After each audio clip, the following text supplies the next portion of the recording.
सहनाववतु सहनौ भुनक्तु सह वीर्यं करवावहै तेजस्विनावधीतमस्तु मा विद्विषावहै। ओम शांति शांति शांति। वैदिक जीवन पद्धति इस वैज्ञानिक तथ्य सत्य पर आधारित जो वेदों का उपदेश है, जीवन जीने की कला है, जो व्यष्टि से समष्टि के लिए अत्यंत कल्याणकारी है, ऐसी वैदिक जीवन पद्धति की इस कक्षा को निरंतरता के साथ आगे बढ़ा रहे हैं। आप सभी श्रोताओं को, दर्शकों को हृदय की गहराइयों से मैं बार बार प्रणाम करता हूँ। और यह जो पवित्र अनुष्ठान है, जो स्वाध्याय है, यह हमारे संपूर्ण दुर्गुण दुर्व्यसनों को दूर करता है और प्रभु की ओर हमको प्रेरित करता है। हम इस देश काल परिस्थिति में यदि इन वेदों के मंत्रों का स्वाध्याय कर रहे हैं और इनको अपने जीवन में उतार लें, इनको अपने जीवन के महत्वपूर्ण वरदान समझ लें, जितना जितना हो सकता है मनसा वाचा कर्मणा इनका पालन करने लगें, तो संसार की जो अशांति है, जो वैमनस्य है, जो टकरार है, जो आपस में ही एक दूसरे का खून बहाना चाहते हैं, उनको हम दूर कर सकते हैं। उन भावों को, उन दुर्गुणों को, दुर्व्यसनों को। वास्तव में हम प्रभु का गुणगान करते करते, उसका ध्यान करते करते इस जगत को और इस जीवन को सुंदर बना लेते हैं। उस उपासक का जीवन निष्पाप हो जाता है, उसका जीवन श्रेष्ठ बन जाता है। हम ऋग्वेद के 5वें मंडल के 3रे सूक्त का स्वाध्याय कर रहे थे, जिसमें सूक्त के अंतिम मंत्र में यह चर्चा की है कि हम प्रभु की ओर चलें, प्रभु से ही हम पापों को दूर करने की याचना करें। प्रभु हमें वासना व हिंसकों के आक्रमण से बचाते हैं। और इसके बाद फिर चौथा सूक्त आरंभ हो जाता है। इसमें भी बहुत सुंदर बात कही है। ओम त्वमग्ने वसुपतिं वसूनामभि प्रमंदे अध्वरेषु राजन् त्वया वाजं वाजयन्तो यजेमाभिः यश्याम पृतुसूतिर्माय मर्यानाम। कहा कि हे अग्ने, अग्रणी राजन, राजरे देवताओं, सबके शासक प्रभो, सबको प्रकाशित करने वाले प्रभो, वसुनाम वसुपतिम, आप सभी धनों के भी धनी हैं। आपको अध्वरेषु हिंसा रहित परोपकार के कर्मों में अभी प्रमंदे, आभिमुख्येन स्तुति करता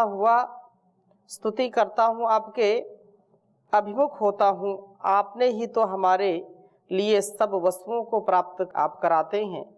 वसु जो हमारे जीवन को संभालता है, धारण करता है, बसने का जो साधन है। आपकी ही उपासना से अपने साथ शक्ति को जोड़ने की कामना करते हुए हम यजेमा, जयेमा शत्रुओं को जीतने वाले हों, हम यज्ञीय जीवन जीने वाले हों, हम मर्त्या नाम मरण धर्माओं की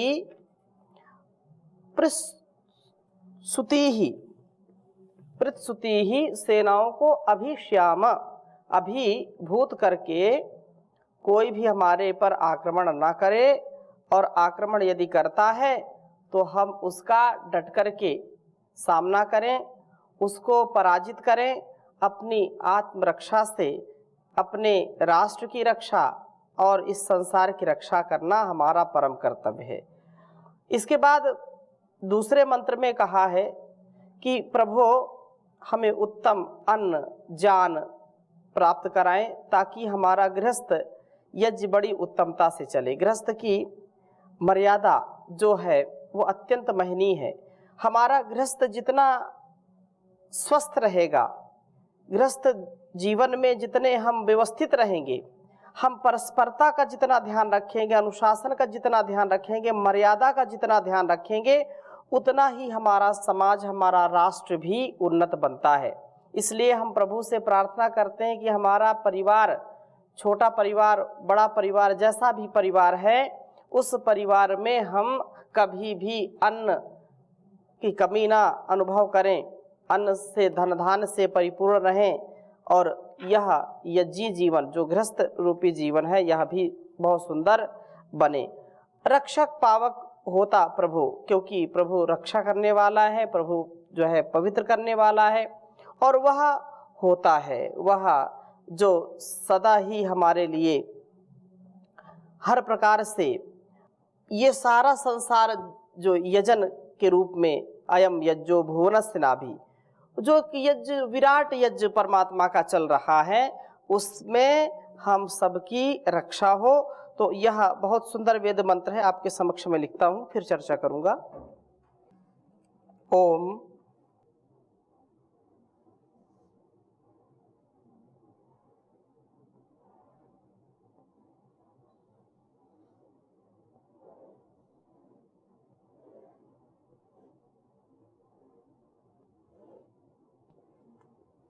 विशाम कविम विश्वपतिम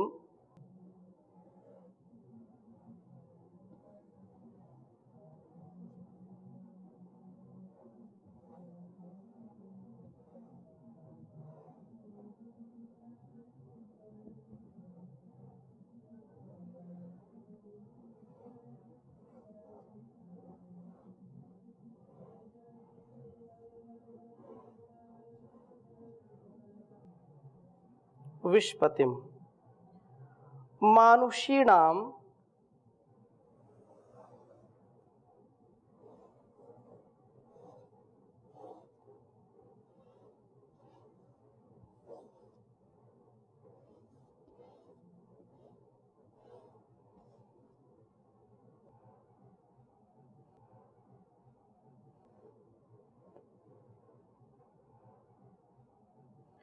शुचिम पावकम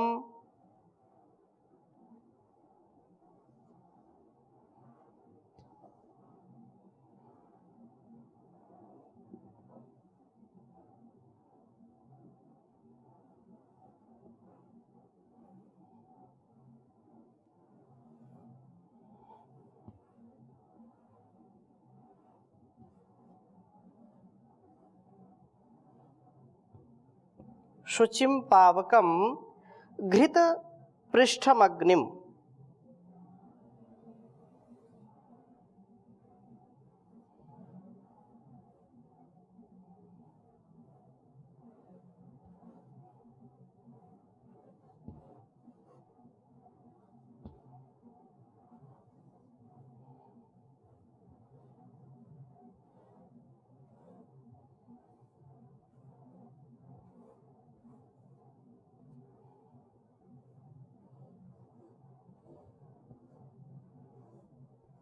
घृत पृष्ठम अग्निम निहोतारम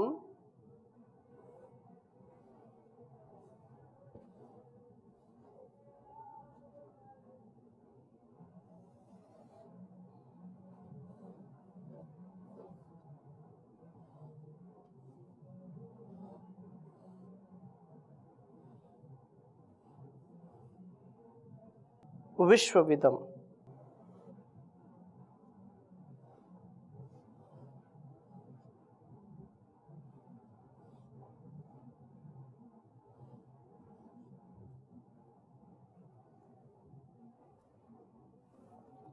विश्व विदम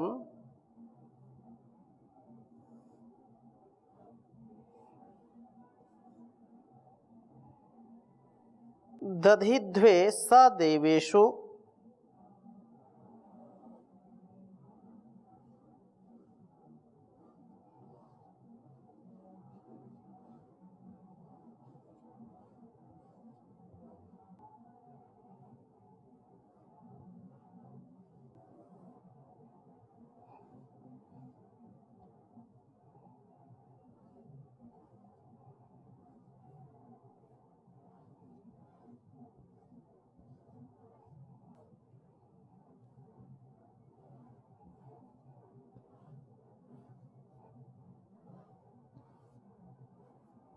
देवेषु वनते वार्याणि।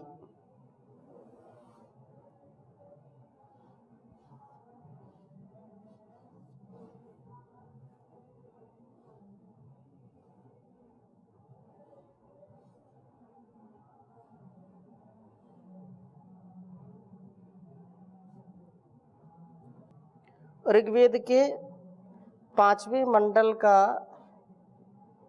यह चौथा सूक्त है, जिसका यह तीसरा मंत्र है। ओम विशाम कविम विश्वपतिम मानुषेणां शुचिं पावकं घृता पृष्ठमग्निं निहोतारं विश्वविदं दधिध्वे सा देवेषु वनते वार्याणि। ओम विशाम कविम विश्वपतिं मानुषेणां शुचिं पावकं घृत पृष्ठमग्निं निहोतारं विश्वविदं दधिध्वे सा देवेषु वनते वार्याणि। बहुत सुंदर बात कही है इस वेद मंत्र में। कहा है मानुषीणां विशाम विश्वपतिम, विचारशील प्रजाओं के रक्षक कविम, उस क्रांत प्रज्ञ प्रभु को दधिध्वे, निश्चयन दधिध्वे, निश्चय से अपने हृदयों में धारण करो। जो संपूर्ण संसार को चलाने वाला है, जो भूत भविष्यत वर्तमान को जानने वाला है, जो हम सबके हृदयों की बात जानने वाला है, ऐसा वह प्रभु, उसको निश्चय से अपने हृदय में धारण करो। वे प्रभु शुचिम, वे शुचिता से, पवित्रता से युक्त हैं। वे प्रभु पवित्र हैं और पावकम, हमारे जीवनों को भी पवित्र करने वाले हैं। जो स्वयं पवित्र हैं और दूसरों को भी पवित्र करते हैं। हम जैसे जीवों को भी वो पवित्र करने वाले हैं। घृत पृष्ठम, दीप्त पृष्ठ वाले हैं, अर्थात दीप्ति के रूप में आभासित होते हैं, प्रकाशक हैं और उन्हें एक प्रकाश के रूप में ही देखता है सारा संसार। सूर्य, चंद्र, ग्रह, नक्षत्र, जितने भी तारे हैं, सारे संसार के जो भी प्रकाश देने वाले हमारे अंग संग हम जिनको देखते हैं, वे उसी प्रभु से प्रकाश पाते हैं, क्योंकि वह प्रकाशकों का भी प्रकाशक है। अपना स्वयं का इनका कोई प्रकाश नहीं है। हमारे आँखों में भी देखने का जो सामर्थ्य है, रसना में चखने का सामर्थ्य है, नासिका में सूंघने का सामर्थ्य है, कानों में सुनने का सामर्थ्य जो प्राप्त है, और जो त्वचा में स्पर्श करने का सामर्थ्य है, वह प्रभु से मिलता है।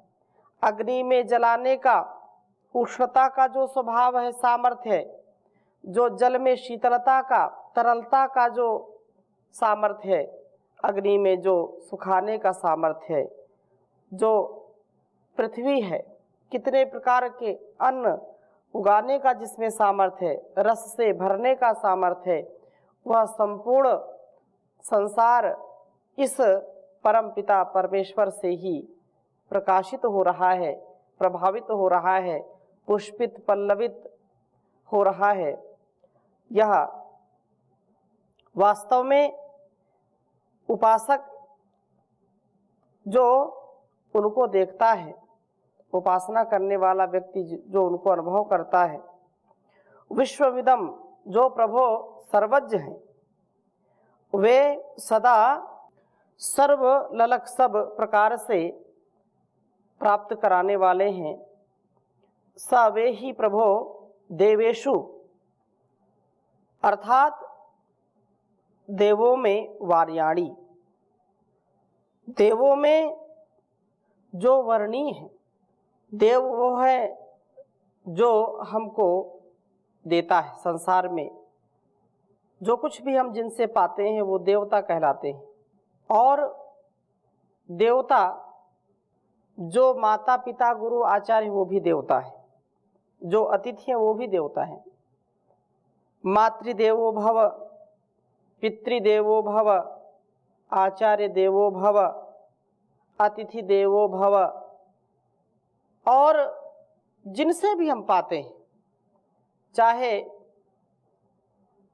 स्त्री के रूप में हो, चाहे पुरुष के रूप में हो, चाहे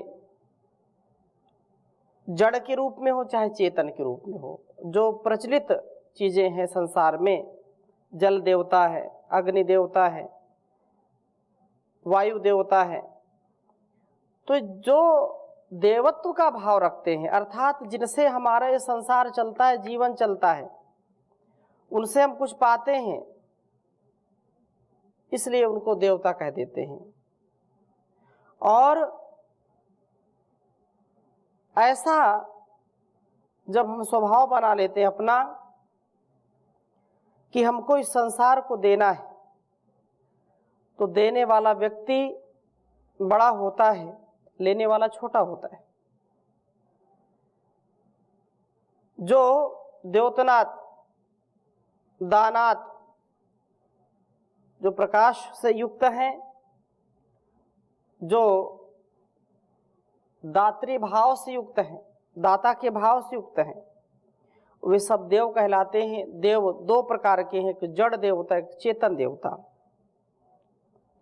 इसलिए वे सबसे बड़ा जो है कार्य संभालते हैं, वे सबसे बड़े देवता हैं। विश्व विदम सर्वज्ञ हैं, वे सब कुछ जानने वाले हैं।